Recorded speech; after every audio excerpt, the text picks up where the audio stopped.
தமிழக வெற்றிக் கழகத்தை ஆட்சி அமைக்க அழைக்காவிட்டால் ஆளுநர் மாளிகை முற்றுகையிடப்படும் என மதுரையில் நடைபெற்ற காங்கிரஸ் போராட்டத்தின் போது அக்கட்சியின் மாவட்ட தலைவர் நல்லமணி எச்சரிக்கை விடுத்துள்ளார்.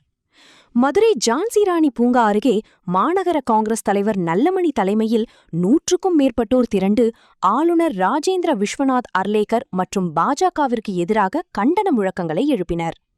தேர்தலில் தனிப்பெரும் கட்சியாக வெற்றி பெற்ற தவேகாவை ஆட்சியமைக்க விடாமல் தடுப்பதன் மூலம் ஆளுநர் பாஜகவின் ஏஜென்ட் போல செயல்படுவதாக போராட்டக்காரர்கள் குற்றம் சாட்டினர்.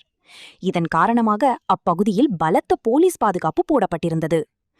ஆட்சி அமைப்பதற்கான பெரும்பான்மையை நிரூபிக்க வேண்டிய இடம் சட்டமன்றமே தவிர ஆளுநர் மாளிகை அல்ல. முதல் அடியிலேயே தவேகாவை முடக்க பாஜக முயல்கிறது. நடிகர் விஜய் முதலமைச்சராக பதவியேற்க ஆளுநர் உடனடியாக அழைப்பு விடுக்க வேண்டும். தவறினால் ஆளுநர் மாளிகையை முற்றுகையிடுவோம்.